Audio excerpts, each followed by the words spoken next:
Corona లాంటి Covid లాంటి కష్టాలు ఉన్నా కూడా మామూలుగా 5 ఏళ్ల పీరియడ్లో 10 డిఏలు ఇవ్వాలి ఎవరైనా కూడా. మేము 11 డిఏలు ఇచ్చినాం. ఇంతకుముందు చంద్రబాబు నాయుడు ముఖ్యమంత్రిగా ఉన్నాడు, అప్పుడు ఆయన ఇచ్చింది 8 డిఏలే. అప్పుడు కూడా 10 డిఏలు ఇవ్వలే, 8 డిఏలు. మేము 11 డిఏలు ఇచ్చినాం. కోవిడ్ లాంటి కష్టకాలం ఉన్నా కూడా మాకు ఉద్యోగస్తుల విషయంలో ఎక్కడా కూడా వెనకడుగు వేయాల. వారి పక్షాన మేలు చేసే విషయంలో 11 డిఏలు ఇచ్చినాం. ఈయనేమో 4 పెండింగ్ ఉంటే 1 ఇస్తానన్నాడు. ఆ 1 కూడా డిఏ అరియర్స్ కూడా రిటైర్ అయిన తర్వాత అన్నాడు. పెన్షనర్లకు డిఆర్ 2 ఏళ్ల తర్వాత 2027-28లో ఇస్తానంటూ ప్రకటించారు. దీని మీద ప్రతి ఉద్యోగి తిట్టడం మొదలెట్టాడు. ఏందా దీన్ని పండగ చేసుకోవడం ఏంది అని చెప్పి ఎప్పుడు గతంలో ఎప్పుడు చెరగలైట ఈ మనిషి గతంలో ఎప్పుడు జరగనిది ఈ మనిషి చేస్తూ ఉన్నాడు. ఇంత అన్యాయమైన ముఖ్యమంత్రి ప్రపంచ చరిత్రలో ఎవడు ఉన్నాడని చెప్పి తిట్టడం మొదలు పెడితే మళ్ళీ తిడుతున్నారు కదా అని చెప్పి అప్పుడు సవరించినాడు. ఆ సవరించినాడే కానీ ఇంతవరకు మళ్ళీ ఇచ్చింది లేదు, ఓ పైసా ఇచ్చింది లేదు. ఇప్పుడు సవరించినాడు అంతే, తిడుతున్నారు కాబట్టి. ఇక పోలీస్ సోదరులకు ఇచ్చే సరెండర్ లీవ్స్ అవి 4 పెండింగ్. పోలీస్ సోదరులకు ఇచ్చే సరెండర్ లీవ్స్ కూడా అవి కూడా 4 పెండింగ్.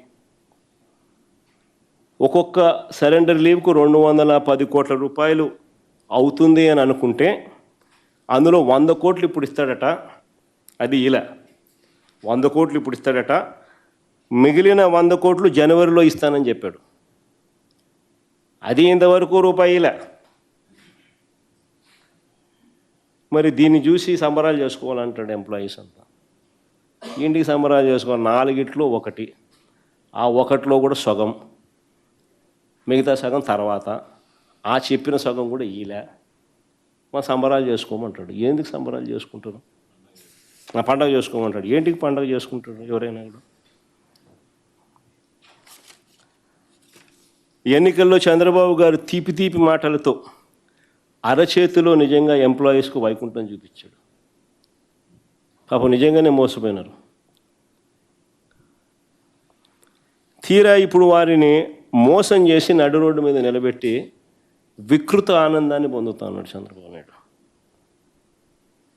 వారు మేనిఫెస్టో చూస్తే ఉద్యోగుల గౌరవాన్ని పునఃప్రతిష్ఠ చేస్తానని చెప్పి వాళ్ళ మేనిఫెస్టోలో రాస్తాడు.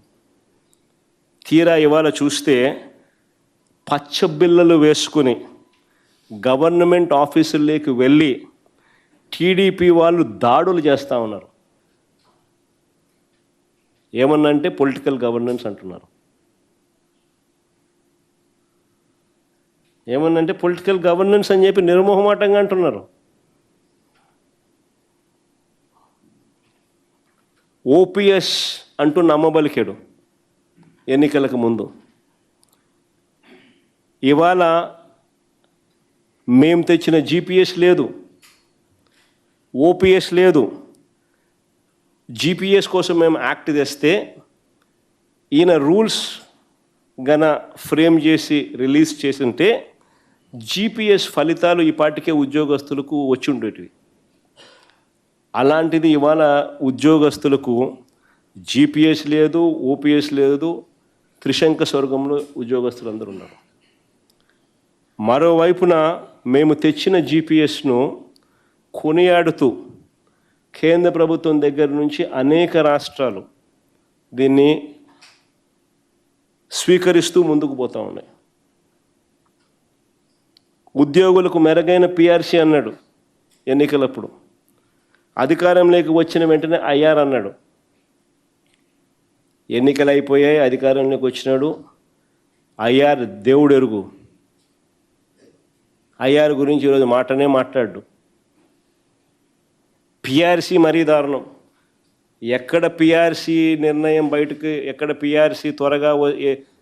పిఆర్సీ ద్వారా త్వరగా నిర్ణయం వచ్చేస్తే ఎక్కడ ఉద్యోగస్తుల జీతాలు పెంచాల్సి వస్తుందనే ఉద్దేశంతో ఏకంగా మేము పిఆర్సీని వేస్తూ ఇంతకుముందు గత మా ప్రభుత్వంలో పిఆర్సీ వేసిన చైర్మన్ను రద్దు చేసేసినాడు, వెళ్ళగొట్టేసినాడు. కొత్త పిఆర్సీని కాన్స్టిట్యూట్ చేయలే, కొత్త పిఆర్సీ చైర్మన్ కాన్స్టిట్యూట్ చేయలే, కొత్త పిఆర్సీని వేయలే ఇంతవరకు. వేస్తే ఉద్యోగస్తుల జీతాలు పెంచాలి. సో ఉద్యోగస్తులు జీతాలు పెంచకపోవడం అన్నది ఐఆర్ ఇవ్వకపోవడం ఒక మోసం అయితే, ఉద్యోగస్తులకు న్యాయంగా ధర్మంగా పెరగాల్సిన జీతాలు కుట్రపూరితంగా అడ్డుకోవడము అన్నిటికన్నా దుర్మార్గం.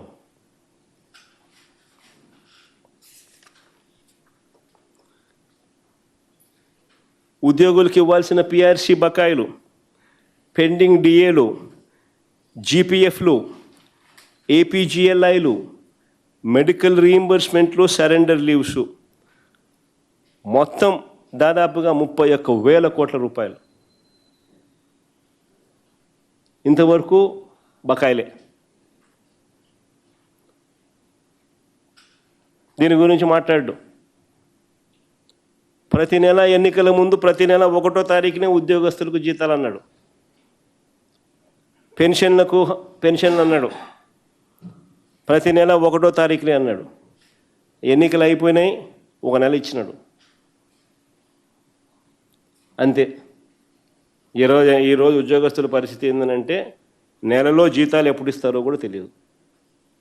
మేము మా ప్రభుత్వ హయాంలో కోవిడ్ లాంటి సమస్యలు ఉన్న 2 ఏళ్ళు కోవిడ్ లాంటి సమస్యలు మాకున్నాయి 5 ఏళ్ళ పీరియడ్లో. అయినా ఏ రోజు కూడా ఉద్యోగస్తుల విషయంలో, వాళ్ళ జీతాల విషయంలో ఏ రోజు వాళ్ళను ఇబ్బందులు పడేట్టుగా ఏ రోజు వాళ్ళకి సిచ్యువేషన్ క్రియేట్ చేయాలి. అసలు మా పరిస్థితిలో చంద్రబాబు నాయుడు నింటే రాష్ట్రం అతలాకుతలం అయిపోయింది, జీతాలు 2 నెలలు మీరంతా వదిలేసుకోండి, రాష్ట్రం కోసం కాంట్రిబ్యూట్ చేయండి అని చెప్పి పిలుపునిచ్చినాడు. డెఫినెట్గా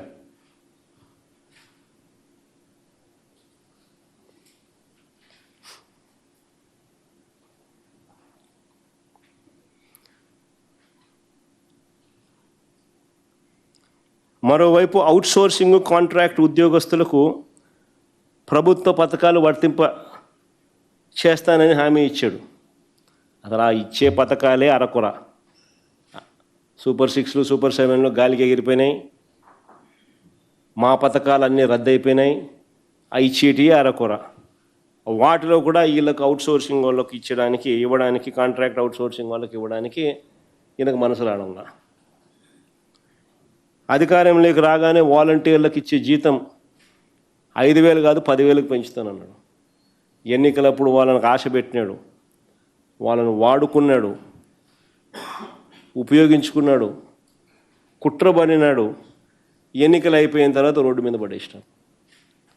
5,000 10,000 పెంచడం కదా దేవుడు ఎరుగు, ఉన్న ఉద్యోగాలన్నీ పీకేసినాడు. 2,66,000 మందిని రోడ్డును పడేసినాడు.